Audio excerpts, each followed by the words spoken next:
వరకు నిద్ర లేవట్లేదు. మన వాళ్ళకి ఎర్లీ మార్నింగ్ అంటే 9ంటికి లేపేస్తే, పొద్దున్నే లేపేశావు మమ్మీ, 9ంటికి పొద్దున్న నాయన, ఏ గ్రంథంలో ఉందో ఆ విషయం, 9ంటికి పొద్దున్నని. 9ంటికి పొద్దున్న అంటే ఉదయం 6ంటికి వీళ్ళకి అర్ధరాత్రి అయి ఉంటుంది బహుశా. మళ్ళీ వీళ్ళెవరు 1 గంట వరకు పడుకోరు. ఈ 2 దోషాలే.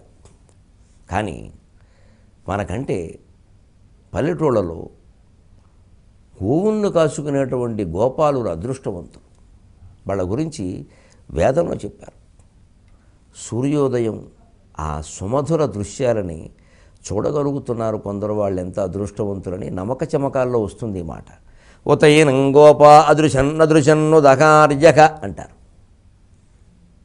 ఉత ఏనం అలా ఉదయించేటువంటి సూర్యభగవాను కాంతిని, ఆ ఉదయ సుందర దృశ్యాలని గోపాహ గొడ్లు కాసుకునేవాళ్ళు, గోవులకు మేకలు కాసుకుందుకు పొద్దున్నే వెళ్ళేవాళ్ళు చూస్తున్నారు. వాళ్ళది ఎంత గొప్ప వృత్తి. ఆ వృత్తి కారణంగా వాళ్ళు ఆ దృశ్యాలు చూడగలుగుతున్నారు.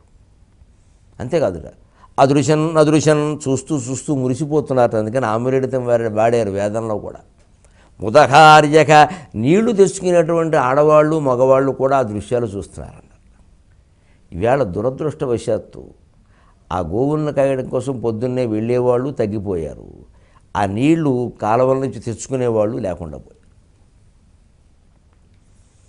కుళాయిలు వచ్చాక, సౌకర్యాలు రకరకాలు పెరిగాక మనకి సుఖం వస్తే రావచ్చు కానండి, ఆనందం లేదండి. సుఖం వేరు, ఆనందం వేరండి.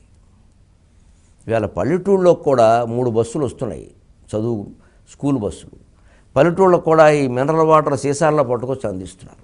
దానివల్ల ఏం జరిగాయి చూడండి, పల్లెటూళ్ళలో ఆడవాళ్ళకి మగవాళ్ళకి అందరికీ స్థూలకాయాలు ఉపకాయాలు పెరిగాయి. మళ్ళీ దీనికి మనం మందులు వాడుతున్నాం, దీనికి మనం వ్యాయామాలు చేస్తున్నాం, దానికోసం డబ్బు సంపాదించాల్సి వస్తుంది.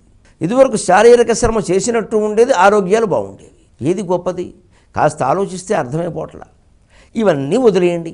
ఒక కవిగా ప్రశ్నిస్తున్నాను, అసలు ఆ ఉదయాన్నే ఉండే దృశ్యాలు చూడలేకపోవడం మనిషి జీవితంలో ఎంత దురదృష్టం.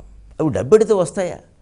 ఎన్ని ఫోటోలు తీస్తే మాత్రం ఆ అందం ఉంటుందండి. నమక చమకాల్లో వాటి గురించి చెప్పారు అంటే ఉతయనంగోప అదృశన్నదృశన్ను దకార్యక. ఇక మిగిలిన వేదమంత్రాలు వేదభాష్యాల్లో ఎంత కవిత్వం ఉంటుందో ఆలోచించండి అసలు.